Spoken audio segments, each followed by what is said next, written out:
నిజానికి కారం చేడు జరిగింది 17 జూలై 1985. నేను పుట్టింది ఏప్రిల్ 12, 1984. అంటే ఈ ఘటన జరిగే నాటికి నేను 1 సంవత్సరం బిడ్డని. కానీ 2007 జూలైలో బాబాసాహెబ్ అంబేద్కర్ గారి గురించి తెలుసుకున్నటువంటి నేను ఉద్యమాలలో పాల్గొని బాబాసాహెబ్ అంబేద్కర్ గారి యొక్క ఆలోచన విధానంలో ప్రయాణిస్తున్నప్పుడు నేను ఉద్యమ తొలినాళ్లలో అప్పుడే ప్రయాణిస్తున్న సందర్భం నుంచి వినిపిస్తున్నటువంటి పేరు కుల నిర్మూలన పోరాట సమితి. అంటే నేను పనిచేస్తున్న క్రమంలో చాలా చురుగ్గా పాల్గొంటూ వారి యొక్క ప్రాతినిధ్యాన్ని అందిస్తున్నటువంటి వ్యక్తులు వీళ్ళు. అలా సుదీర్ఘమైనటువంటి నా జీవితంలో జరిగినటువంటి ఒక ఎక్స్పీరియన్స్ అని చెప్పి, బహుశా నేనే ఇక్కడ ఉన్నటువంటి వక్తలలో అందరికంటే చిన్నవాడిని. నేను నేర్చుకోవడానికి వచ్చినా, నేను చేసిన 4 విషయాలు చెప్పడం కోసం వచ్చినా, ఇంకా I'm the stage of learning. చాలా సందర్భాలలో ఎక్కడ అన్యాయం జరిగినా స్పందిస్తూ ఒక గాయకుడిగా, రచయితగా నా వంతు బాధ్యతగా నేను ఈ సొసైటీకి రిప్రజెంట్ చేస్తున్నప్పుడు అనుక్షణం ఈ కుల నిర్మూలన పోరాట సమితి అనేది బాగా వినిపిస్తూ వచ్చింది. కాలక్రమేణా 17 సంవత్సరాల తర్వాత నిరంతరం మనువాదం పైన దాడి చేస్తున్న నాపై, నిరంతరం మనువాదంపై దాడి చేస్తున్నటువంటి నాపై ఒక చాకచక్యమైనటువంటి వ్యూహరచన చేసి బైర్ నరేష్ని, నన్ను వ్యక్తిగతంగా నాపై దాడి చేయకపోవచ్చు, కానీ మా ఇంటి మీదకి చాలామంది వెళ్ళి రకరకాల హింసను సృష్టిద్దామని ప్రయత్నించినప్పుడు నేను నిర్మాణం చేసుకున్నటువంటి నా సైన్యం అండగా ఉండి, అప్పుడున్నటువంటి ప్రభుత్వం కూడా పోలీసుల ద్వారా అండగా నిలిస్తే ఈ కుల నిర్మూలన పోరాట సమితి ఆలోచన విధానాలు కలిగిన వాళ్ళు చాలా మంది నేను అప్పుడు గమనించాను. అన్ని సంఘాలు, నేనే ఎంతో మందికి అన్యాయం జరిగితే పోయి న్యాయం జరిగే వరకు ఉండి పోరాటం చేసి, న్యాయం జరిగేంత వరకు ఉండి పోరాటం చేసినటువంటి నాపై జరిగినప్పుడు నా కోసం అండగా నిలబడ్డ కొద్ది మందిలో కుల నిర్మూలన పోరాట సమితి కూడా ఉండడం నిజంగా గర్వకారణం.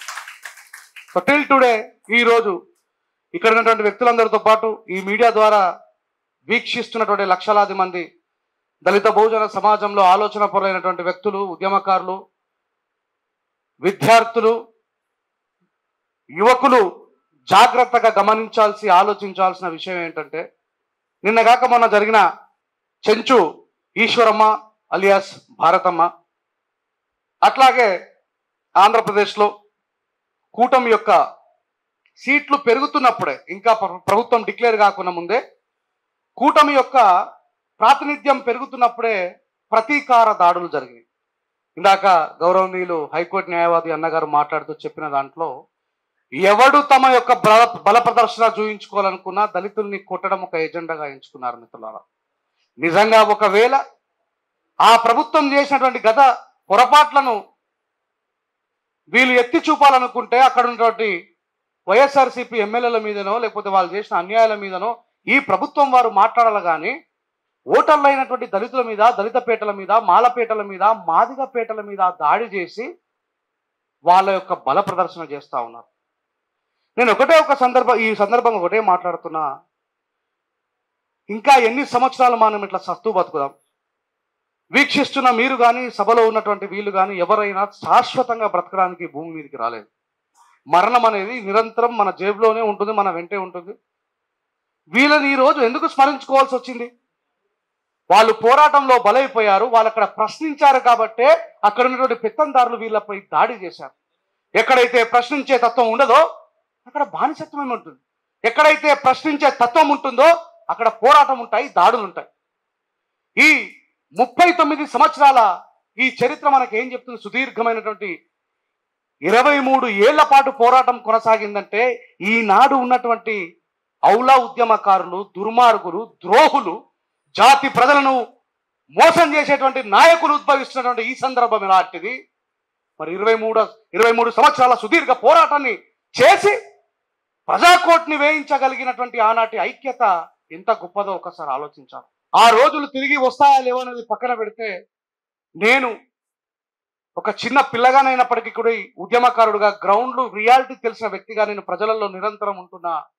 ఈ ప్రజలు ఏ సామాజిక ప్రజలైతే నిరంతరం దాడులకు గురవుతున్నారో ఆ సామాజిక ప్రజలకి నేను చెప్తుంది ఏంటంటే, మనల్ని ఉపయోగించుకొని మోసం చేస్తున్న నాయకులు ఎటువైపు ప్రయాణం చేసినా వాళ్ళ వెంటుక కూడా మనం పీకలేకపోతున్నాం, నోరు మూసుకుంటాం. మళ్ళీ ఇంకో నూతన నాయకుడు వస్తే ఆయన వెనకాల నడవాలనేటువంటి డిఫెండ్ మైండ్ సెట్ తో మనం ఉన్నాం. కాబట్టి వస్తున్న ప్రతి నాయకుడు మనల్ని మోసం చేస్తా ఉన్నారు. ఓపెన్ గా చెప్తా ఉన్నా, నాయకులు అని పిలువబడుతున్న దశాబ్ద కాలం జాతులను ముందుకు నడిపిస్తున్న వాళ్ళుగా నిర్మాణమైన వాళ్ళు పోయి మనువాదం యొక్క సంఖ నాకుతూ వాళ్ళ కాళ్ళు మొక్కుతున్నటువంటి సందర్భంలో, ఒకవేళ నేను నేర్పినటువంటి సిద్ధాంతం ప్రకారం నేను నడవకపోతే, నేను నడిపించిన బాటలో, నేను చూపించిన బాటలో నేనే నడవకపోతే, రేపు ప్రొద్దున ప్రజలందరూ నన్ను రాళ్లతో చెప్పులతో కొడతారనేటువంటి భయాన్ని మనం వాళ్ళకి ఇవ్వకపోవడం వల్ల ప్రతి ఒక్కడు మన సిద్ధాంతాన్ని, మన ఆలోచనని, మన త్యాగాన్ని తీసుకుపోయి తూకం వేసుకుని తరాజుకు అమ్ముకుంటున్నాడు. మిత్రులారా, ఆ భయం ప్రజల నుంచి రావాల్సినటువంటి అవసరం ఉంది. స్పాటకస్ గారు చెప్పినట్టు ఇక్కడ మన శత్రువులు ఎక్కడో లేరు. మనతో పాటు మన కులంలో, మన జాతిలో, మన ఆర్గనైజేషన్లో మనలోనే ఉన్నారు. ముందుగా మనం నిర్మూలించాల్సింది మన దగ్గర ఉన్నటువంటి దుర్మార్గులని. ఇది ఖచ్చితంగా నిర్భయంగా చెప్తా ఉన్నా. మనకు శత్రువు ఎక్కడో లేడు. మనవాది చాలా క్లియర్గా మనతోటే పెట్టింది. ఇందాక అన్న వాళ్ళు మాట్లాడుతూ అదే చెప్తా ఉన్నారు. తప్పు చేసిన వాడు గాడికే వస్తుండు, నిరంతరం పోరాటం చేసిన వాడు గాడికే వస్తుండు అని ఏదేమైనప్పటికీ కూడా నిరంతరం కొనసాగుతున్నటువంటి విప్లవంలో, నిరంతరం కొనసాగుతున్నటువంటి పోరాటం ఎప్పటికీ ఆగదు. అది ఎవరున్నా లేకపోయినా నిరంతరం ముందుకు సాగుతుంది. ప్రశ్నించేటువంటి గొంతులు ఎప్పుడు ముందు ఉంటాయి, పోరాటం చేస్తాయి. బట్ కాకపోతే ఇట్ ఇస్ స్టిల్ నీడెడ్. మన ఐక్యత లోపించడం వల్లే ఈ దాడులు జరుగుతున్నాయనే విషయాన్ని చెప్పక తప్పదు. ఇందాక అన్న మాట్లాడుతూ చెప్పిండు, బాబాసాహెబ్ అంబేద్కర్ గారి కొద్దిమంది మూర్ఖులు సరిగ్గా అర్థం చేసుకోక చాలా తప్పుగా ఎక్స్పోజ్ చేస్తా ఉన్నారు. బాబాసాహెబ్ అంబేద్కర్ గారు ఈట్ కా జవాబ్ పత్తర్ సే దో అని చెప్పిండు. ఈట్ కా జవాబ్ పత్తర్ సే దో అన్నాడు. అంటే ఒక ఇటుక ముక్కతో నిన్నెవడైనా కొడితే తిరిగి నువ్వు బండరాయితో కొట్టుకున్నాడు. బాబాసాహెబ్ అంబేద్కర్ చేతులు కట్టుకొని ఇంట్లో కూర్చొని గాంధీ గారి, వీళ్ళంతా అంబేద్కరిజం పేరు మీద ఉన్నటువంటి గాంధీవాదులు, దే ఆర్ నాట్ అంబేద్కరైట్స్. నేను ఓపెన్ గా చెప్తా ఉన్నా. మా చెల్లెని రేప్ చేసిండ్రు, మా అక్కని రేప్ చేసిండ్రు, ఇదే లాస్ట్ రేప్ కావాలా? కలెక్టర్ గారు ఇక రేప్ చేయనీయకండి, మా ఊడి మీద కుల వివక్ష, క్యాస్ట్ ప్రాక్టీస్ కొనసాగుతున్నది అని చెప్పేసి ఇది గాంధీ చేసే ఉద్యమాలు. ఆడపోయి కూర్చొని వీట మెమోరండాలు పట్టుకొని ఇచ్చుడు, కలెక్టర్ గారికి ఇచ్చుడు. ఎవడాపుతారు? తంతే తిరిగి తన్నప్పుడే కదా ఆగేటి. అంటే లోగడ జరిగినటువంటి ప్రతి పోరాటంలో కూడా మనం ఇది చూసుకోవచ్చు. భయపడుతూ ఉంటే భయపెడతానే ఉంటారు. కానీ నేనైతే ఒకటే అల్టిమేట్ స్టేట్మెంట్ ఇవ్వదలుచుకున్నా, చావు అనేది ఎప్పుడైనా సరే శాశ్వతమైంది.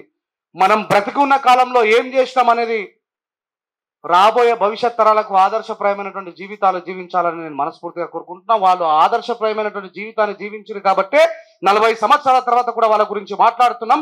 1000 సంవత్సరాల క్రితం చనిపోయిన బుద్ధుడి గురించి, మార్క్స్ గురించి, లెనిన్ గురించి ఈనాటికి కూడా మనం మాట్లాడుకుంటున్నాం. అంటే వాళ్ళు ఆదర్శప్రాయమైనటువంటి జీవితాన్ని జీవించారు. చావు అనే భయం నుంచి బయటకు వచ్చి న్యాయపరమైన పోరాటమైనా ఏ పోరాటానికైనా సిద్ధంగా ఉండాలని మీతో పాటు ముఖ్యంగా ఈరోజు అల్టిమేట్ గా ఎన్నో ఆర్గనైజేషన్లు నేను చూస్తా ఉన్నా. చాలా మంది ఈ నిజాన్ని మాట్లాడాలంటే భయపడే స్టేజ్కి వచ్చింది. మాట్లాడితే ఎవడు దాడి చేస్తాడో, మాట్లాడితే ఎవరింటి మీదకి దాడికి వస్తారనే సందర్భంలో కూడా ఇంకా మేము నిలబడే ఉన్నామని నిరూపించుకున్న కుల నిర్మూలన పోరాట సమితికి నిజంగా సల్యూట్ చేస్తా ఉన్నా.